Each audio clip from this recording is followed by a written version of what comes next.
The Apple iPhone 16 Pro Max is bigger and more powerful than ever. It has a beautiful screen, an excellent camera array, and new camera controls that could change how you approach iPhone photography. Power and battery life both get a boost to make this the big screen smartphone of your dreams.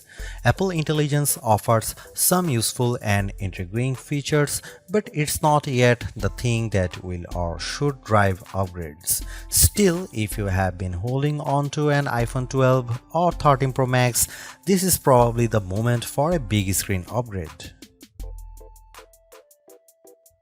I get frustration from a certain perspective. The iPhone 16 Pro Max looks the same as the iPhone 15 Pro Max, but after spending a week or so with Apple's newest iOS phone, I can assure you that there are significant and noticeable differences, including some that will forever change the way you use an iPhone.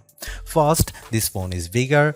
The titanium body is slightly larger and 6 grams heavier than the iPhone 15 Pro Max. The screen is a hair's breadth away from 7 inches, but the Super Retina XDR OLED screen is larger, not just because of the chassis. Apple slimmed down the bezels on the iPhone 16 Pro and Pro Max to give you a giant 6.9-inch canvas of bright, colorful pixels. The other major difference is a new button on the right side below the power or a sleep or Siri button. Apple would prefer that we do not call it a button, though it is in part one.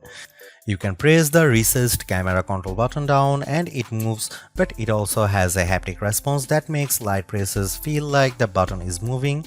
It even includes gesture recognition. While the new button's name and its primary utility speak to photographic pursuits, this is a customizable control that will soon offer one-press access to Apple's new Visual Intelligence Object Identification feature. On the inside of the iPhone 16 Pro Max is a faster and more efficient A18 Pro. It's not hugely different from the A17 Pro that came before it, and most customers will never tap into its true power, but it's clear to me that Apple's Pro line of smartphones are more than ready to live up to their names. If there was ever a pocket supercomputer, the iPhone 16 Pro Max might just be it. All this hardware is in some ways no more than a vessel for Apple's next big thing, Apple Intelligence. However, Apple's own take on AI is also the greatest source of frustration, as it's far from complete. In fact, early iPhone 16 customers won't see much of it at all unless they install an iOS beta. Features like writing tools, a prettier and somewhat smarter Siri, summaries of long emails, and Photos updates such as creating your own memories based on a prompt should show up soon after the iPhone 16 Pro Max starts shipping, but other features are essentially to come. There is no image generation, Genmojis, ChatGPT integration, or support for languages other than English, and Siri has yet to display any of its existing personal context capabilities, which might be Apple's secret weapon when it comes to winning the AI battle. Siri with Apple Intelligence will eventually be able to use what it knows about you from all your information on the phone to better help you get answers and get things done. All of this might show up this year or it might be next year, and that fact puts a little damper on my iPhone 16 Pro Max enthusiasm. If you are not buying this new iPhone for Apple Intelligence, then allow me to direct your attention to the formidable camera array. While it's not entirely new, there is a new and faster sensor behind the 48 megapixel main fusion camera, and the ultrawide makes a leap from 12 megapixel to 48 megapixel. The 5x optical zoom is mostly unchanged, as is the 12 megapixel true depth selfie camera. There are, however, myriad new imaging and even audio tricks that I'm certain every iPhone 16 Pro Max owners will love. There's 4K 120fps videography that can, via a new speed tool, be stopped down in increments to give your videos a truly cinematic feel. There are also new audio mix tools that in certain environments can add studio quality to audio that wasn't captured with a microphone. Apple has also added some new image styles and undertone controls that I'm not sure will get as much use as Apple would prefer. If you are asked to me, the choice between the base iPhone 16 and the iPhone 16 Pro Max is simple. You gain a Pro Motion display, a 5x zoom camera, and Apple's most powerful mobile chip. The differences between the iPhone 16 Pro and 16 Pro Max, however, are more subtle this year. There's the screen size, 6.3 versus 6.9 inches, and the battery size, which results in at least an hour of extra battery life, and that's essentially it. The 5x Tetra Prism lens is now on both phones. Perhaps the only other notable difference is that iPhone 16 Pro starts with only 128GB of storage. In short, I love the iPhone 16 Pro Max. It's big, powerful, and for everything. Yes, I was playing a console level game on it using an Xbox controller because I can. It takes lovely photos that, even if you choose not to try out, the new styles and undertones are clear and color accurate. Apple Intelligence, which I accessed by installing iOS 18.1 developer beta, is a nice start with some cool features, but it's not yet a compelling reason to upgrade. I feel similarly about the camera control button. Don't get me wrong, I like the new button and I think it's full of untapped potential, but there's almost a bit of competition now between the one-year-old action button and this new, arguably more sophisticated one. Those who buy any of the new iPhone 16 models will probably get a lot of use out of the camera control button and wonder how they used their iPhone without it. In the meantime, the action button might sit unused until Apple eventually shows it the door. The iPhone 16 Pro Max was announced at the Apple Glow Time event on September 9, 2024 and it's shipping from September 20.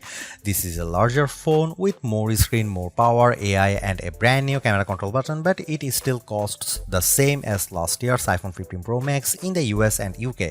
It's actually a little cheaper in Australia. I'm not arguing that $1,199 for a 256GB iPhone is cheap, but at least Apple didn't raise any price hike by $100. Apple also made a point at this year's iPhone 16 launch event of talking about some big trade-in deals. Its point, I think, was that you probably won't be paying full price for these phones. The virtually identical iPhone 16 Pro costs $999 but starts with half the storage space. If you like big screens and want a reasonable amount of storage for all that 4K 120fps video, you probably want to choose the iPhone 16 Pro Max.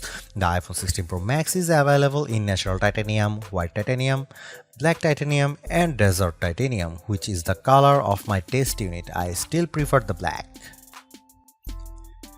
It might seem like Apple's phone design strategy is now why mess with a good thing.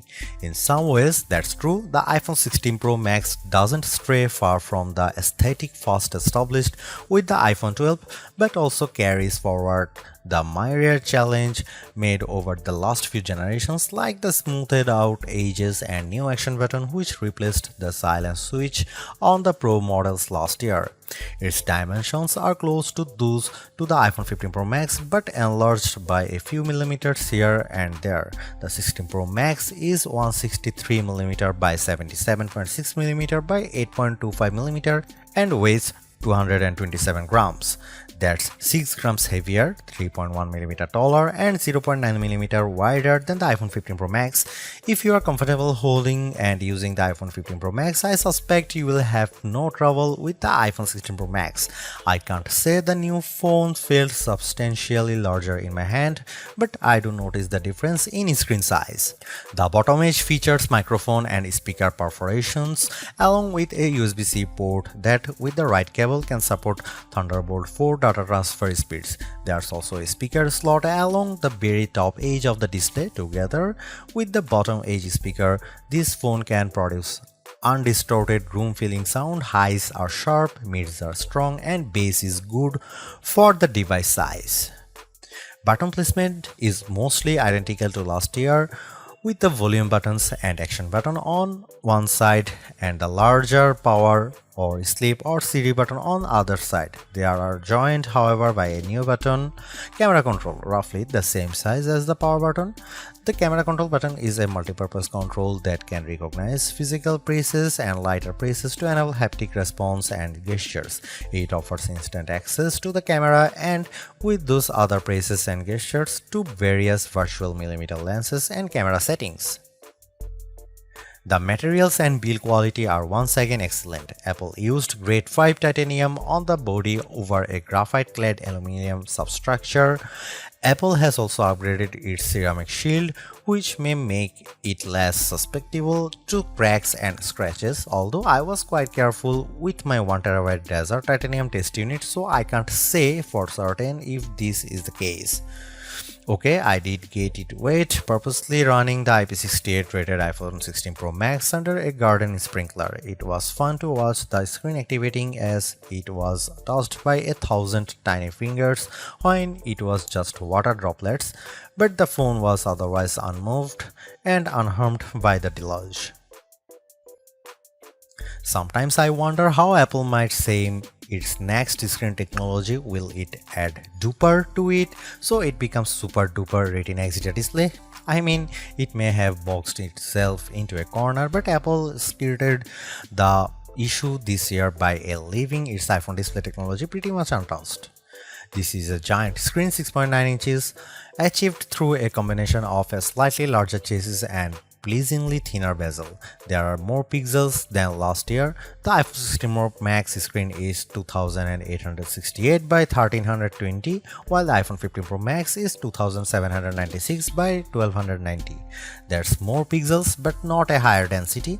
This is still 460 ppi and so falls behind the Samsung Galaxy S24 Ultra's QHD Plus display, at least on the ppi front. Apple also didn't mess with the dynamic island, which remains a useful and fungible information peel in the upper portion of the screen. It houses Face ID, depth sensors, and a 12-megapixel true depth camera. The camera takes excellent selfies and is my go-to for biometric unlocking. While the display's core specs haven't changed, they are worth noting. It's a wide color gamut screen that supports HDR True Tone always on display, means you can see a less saturated version of your lock screen without unlocking the phone, 2000 nits of peak brightness outdoors, and Pro Motion. Speaking of which, everything I did on the iPhone 16 Pro Max looked fantastic. I don't even notice the dynamic island when it's inside one of my games, and streaming videos via the likes of Netflix tends to crop out the cutout. I know everyone wants to talk about Apple Intelligence, but it's the changes to the core iOS 18 platform that will have the biggest impact on your iPhone 16 Pro Max day-to-day use. Photos, for instance, has gotten a huge overhaul, and one that I'm not entirely sure makes it better. It's the situation of who moved my cheese, as many of your core features may have shifted or been replaced. The Photos app now defaults to search and collections, which might throw people who are expecting to see their photo library. Still, if they get used to using search for some natural language queries that yield useful image results, they might be pleasantly surprised. The iOS interface is now more customizable, and if you want, you can leave spaces in your app grids. You still can't place an app icon in space that, say, straddles two spaces in the invisible grid, but I think people will appreciate this new level of flexibility. Apple seems a bit obsessed with summarization. Summaries exist in writing tools and in the new Safari, which has a slightly hidden highlights feature. Look for a tiny hamburger menu on the left side of the address bar. You can use that to turn it on, and it will take, for example, a lengthy New Yorker article about Ronald Reagan and condense the thousands of words into a paragraph summary. Impressive. So I worry that such a boil down might leave out important nonsense. There's even a new passwords app that consolidates and surfaces all the password feature Apple has previously hidden in features like keychain. Now you have an easy to access app to manage sometimes confusing password and security word. One of my favorite new iOS 18 features is Math Notes. Inside Notes, you can scribble any question, and when you put an equal sign at the end of it, Math Notes automatically solves it and writes the answer in what will look just like your own penmanship. It's a smart bit of machine learning. None of this is as sexy as Apple Intelligence, but this and the myriad of other changes coming with iOS 18 might be more readily practical than what you can currently do with Apple's AI efforts.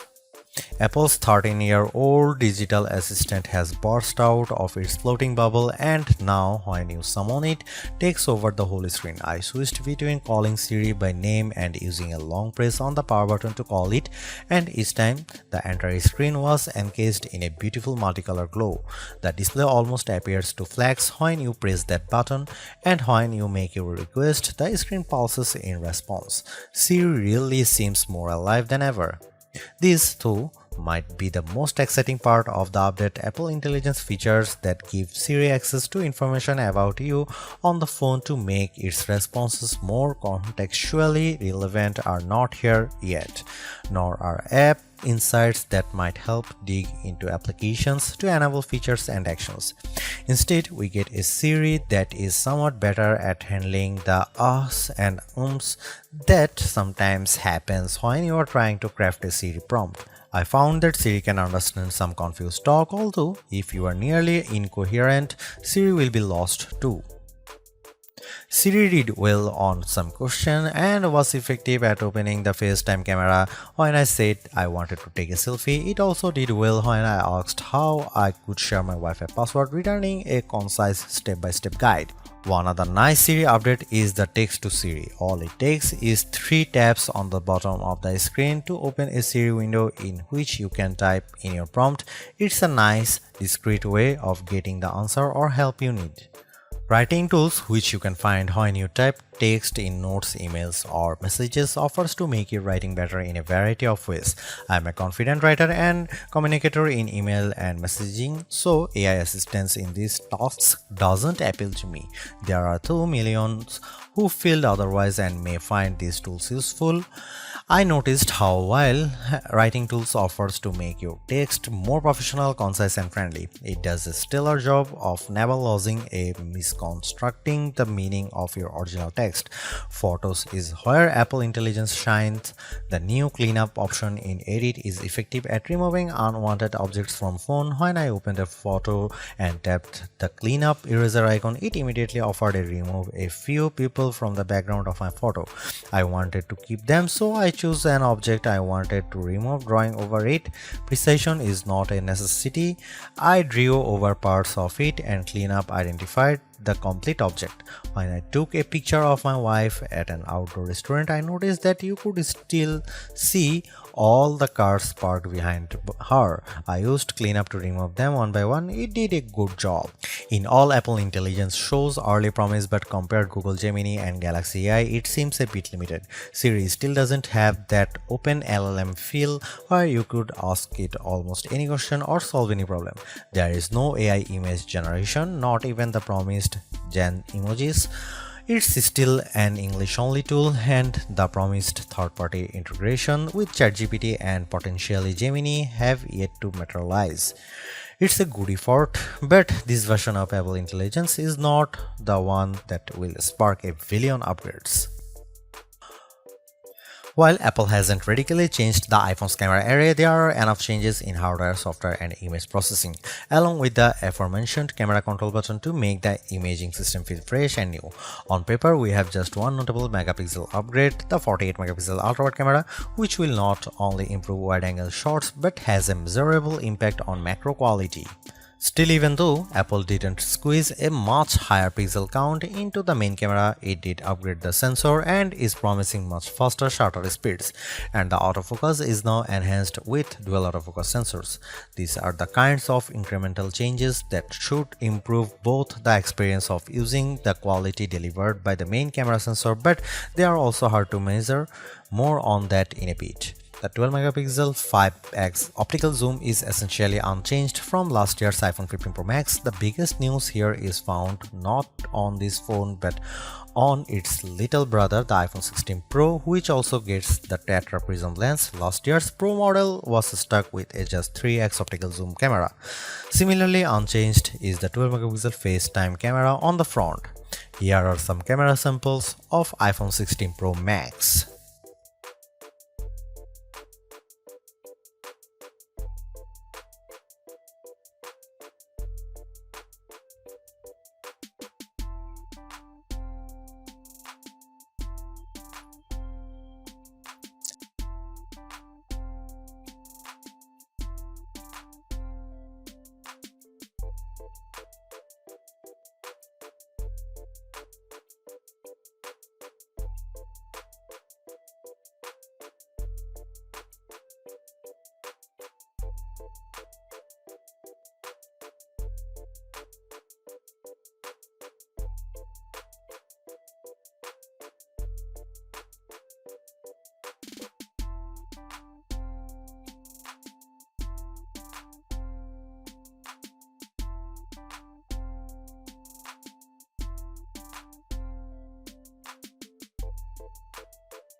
By every metric, the iPhone 16 Pro Max's new A18 Pro SoC is a beast. It outperforms the A17 Pro and Qualcomm's Snapdragon 8 Gen 3 in most benchmarks, while Apple isn't backing the CPU with as much memory as you might find in, for instance, a Google Pixel 9 or Samsung Galaxy S24 Ultra. The iPhone 16 Pro Max and its A18 Pro chip make good use of the 8GB it has. That the iPhone 16 Pro Max is essentially a mini computer in your pocket should surprise no one. Apple Silicon has provided ample power for everything from everyday productivity tasks to 4K video editing and AAA console gaming. The A18 Pro is no different, but in this case, we have an even larger canvas on which to enjoy its benefits. I'm not sure I could find a task this phone couldn't handle. If I have one criticism, it's that the phone does seem to get a bit warm during, for instance, gameplay and video editing in CapCut.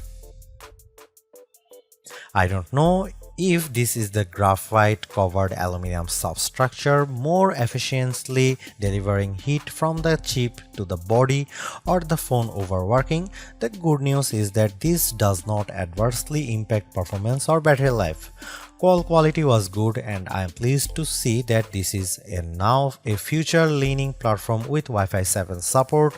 There's also Bluetooth 5.3 support and second-generation ultra-wideband. It helps in my Find My app, which I used when I purposely misplaced my new AirPods 4. In the US, the iPhone is now eSIM only, which I like, although some people miss the physical SIM card. I appreciate the ease of switching eSIMs from one phone to other and how easily the iPhone 16 Pro Max lets you switch between multiple eSIM numbers on the iPhone 16. The iPhone 16 Pro Max delivered some of the best Future Labs battery drain results I have seen. We got an average 16 hours of battery life on our tests, and anecdotally I saw between 14 and 17 hours depending on activity. That's impressive. Apple is finally supporting QI2 wireless charging technology and provided me with a new QI2 supporting MagSafe charger and a 30-watt charge adapter. The iPhone 16 lineup ships with a 60-watt capable USB-C cable but no charging adapter. Using those two accessories, I recharged the iPhone 16 Pro Max at 44% in 30 minutes. Apple claimed 50% in 30 minutes, so this is pretty close. A full charge took about 2 hours. One thing not a lot of people know is that with a standard USB-C cable, you can charge your AirPods or Apple Watch off the iPhone. The iPhone 16 Pro Max have everything we have come to expect in a year-over-year upgrade even without Apple Intelligence. The 6.9-inch iPhone 16 Pro Max have a slew of upgrades including a good battery life, outstanding photo and video chops and iOS 18. The iPhone 16 Pro Max are excellent phones worthy of a spot in your pocket if you can afford them.